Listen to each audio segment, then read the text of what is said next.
Comprou-se cadernos a R$ 8 e blocos a R$ 5.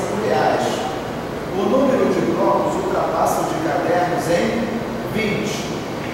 E a soma paga pelos cadernos foi de 80 a mais que os blocos. Calcular quantas unidades de cadernos e blocos foram compradas. Nós temos dois tipos de produtos, cadernos e blocos. Sendo que o preço de cada caderno é 8. Então o caderno é 8. O bloco é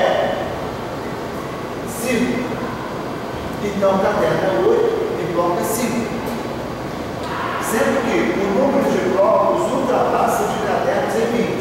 Então, se o número de cadernos for X, o número de blocos é mais 20. Exemplo, se aqui for 10, aqui vai ser 10 mais 20, 30, porque ultrapassa em 20.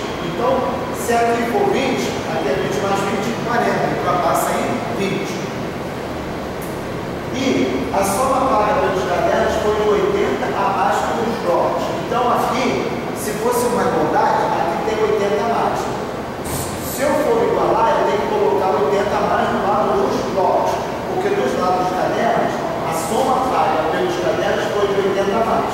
Então eu vou pegar aqui 8x é igual aos blocos, que é 5x mais 20, só que eu vou colocar mais 80.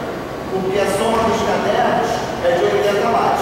Para ficar uma igualdade, para ter uma igualdade aqui, eu vou colocar 80 do lado dos blocos. Aí eu equilibro. Aqui tem 80 a mais, se eu colocar 80 desse lado, então vai ficar uma igualdade aqui.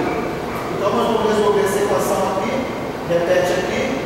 O 5 você multiplica pelo x e multiplica pelo 20. 5 vezes x e 5 vezes 20 é 100. Então 5 vezes x, 5x. 5 vezes 20, 100. Mais 80. Só repete aqui o 8x, repete o 5x. 100 mais 80, 180. Esse lado daqui, letra, do lado esquerdo, e esse lado direito, números. Então eu vou eliminar esse 5x aqui, porque ele está do lado dos números. Então eu vou fazer o seguinte, menos 5x para eu eliminar e menos 5x desse lado também, para ficar igual. Então aqui eu eliminei, ficou com 0. 8 menos 5, aqui ficou com 3x. 3x é igual a 180. Agora eu quero só o valor do x, então eu elimino o 3 porque o 3 está multiplicando o x. Então para eu eliminar, eu vou na operação inversa, a multiplicação que é a divisão. Então eu divido por 3 desse lado, divido por 3 desse lado. Eliminei o 3, x é igual a 180 dividido por 3, x é igual a 60. Então eu tenho 60 unidades de cadernos.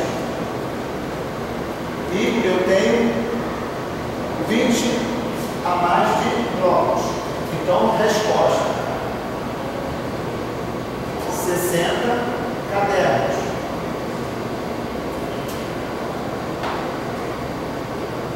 E 60 mais 20, 80. Eu tenho 20 a mais, eu tenho 80 blocos.